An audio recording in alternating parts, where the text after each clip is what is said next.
kita tidak perlu takut modern, karena dalam pengamatan saya itu globalisasi itu ada 4 gelombang kan. Yang pertama abad ke-1 dan ke-4 sampai ke-4 Masehi, di mana globalisasi itu diwarnai oleh mekarnya peradaban Hindu, India itu, hingga meluber yang melahirkan di mana pada waktu itu kota-kota pelabuhan kita menjadi bandar-bandar antar bangsa seperti Batam itu, seperti Batam sekarang, tapi itu Banten segala macam itu, Majapahit itu jadi bandar-bandar internasional yang menghubungkan, membuat kita berpengaruh ke negara tetangga.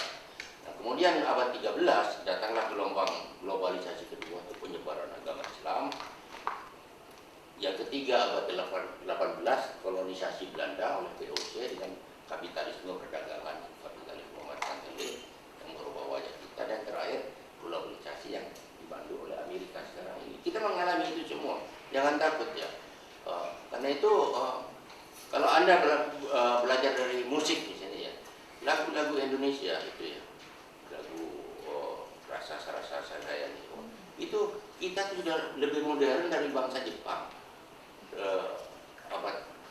Abad 19 kita sudah lebih modern dari bangsa Jepang. Kalau ukuran modern adalah westernized ya, kita lebih modern. Kita mempunyai peres lebih tua, peres modern lebih tua dari Jepang dibanding dengan Singapura, apalagi dan Filipina. Kita punya pelukis internasional yang diakui dunia pada abad 19, Raden Saleh ya, Raden Saleh. Filipina belum apa-apa, Malaysia belum apa, tuh Cina juga masih belum apa-apa.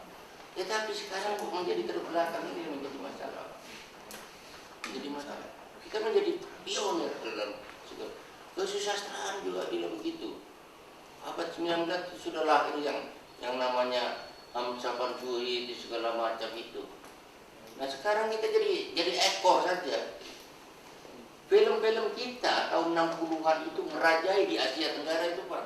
Ditayang di Vietnam, di Thailand ini sampai Filipina itu, yang bintang-bintang kita seperti Ratno Timur segala macam itu hebat di situ, sampai zamannya Christine Hakim itu, sampai orang Jepang itu tahu semua. Sekarang nggak ada harganya lagi.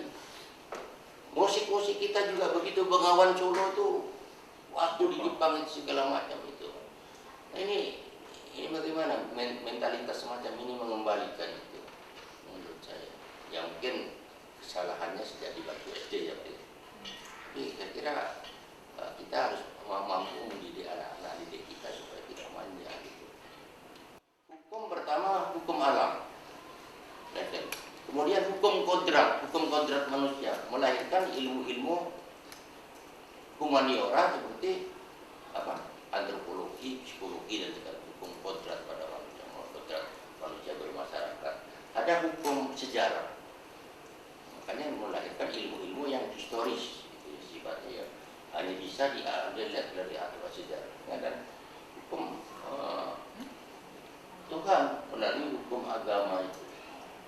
Dan itu seharusnya 4 ilmu yang ilmu ini akhirnya diajarkan semua satu saling hukum ini. Karena hukum sosial itu tidak bisa berdiri sendiri, hukum sosial tanpa hukum Tuhan dan hukum alam.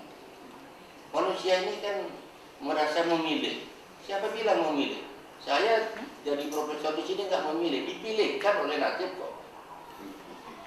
Dipilihkan. Siapa yang menganggap Anda memilih jadi orang Batak, jadi orang Minang? Nggak ada kan? Dipilihkan, kamu jadi orang Minang sebaiknya. Kamu kan jadi orang Batak, kata Pak Lubis itu, untuk ibunya Pak Lubis. Kamu ikut jadi orang Minang, untuk Pak Wati. Dipilihkan. Makanya dalam Islam itu tidak ada persoalan takdir dan ikhtiar ya. Nah, ikhtiar. Jadi free will and takdir itu berkorelasi. Tidak ada yang betul-betul hasil ikhtiar kita. Karena itu percaya kepada nasib, tapi nasib saja tidak berdoa. Orang Islam sekarang berdoa minta keselamatan ini. Nah, cukup berdoa, tapi nggak ada ikhtiarnya itu loh. Saya tidak bisa mengatakan lebih berhati, tapi kalau ada mau minta nanti tentang pandangan tentang empat hal itu bisa dikatakan jadi yang merubah dunia itu hanya empat: agama, filsafat, ilmu pengetahuan, dan kesusastraan atau kesenian yang bisa merubah. Teknologi itu sarananya. Kalau teknologi akan maju, kalau filsafat, ilmu, kesenian maju. Contohnya begini, orang nggak akan cari-cari cat macam-macam kayak begini kalau tidak ada ingin menghasilkan kesenian semacam ini. Jadi seni itu berkembang, melahirkan teknologi baru, penemuan cat, tulisan dan segala macam itu. Jadi itulah sering korelasinya. Orang menuntut bentuk rumah seperti sekarang ini, maka ditemukan logam, teknik pembuatan logam yang seperti sekarang ini yang canggih itu kan ya, yang stainless steel itu ya. Gitu. Saya kira begitu.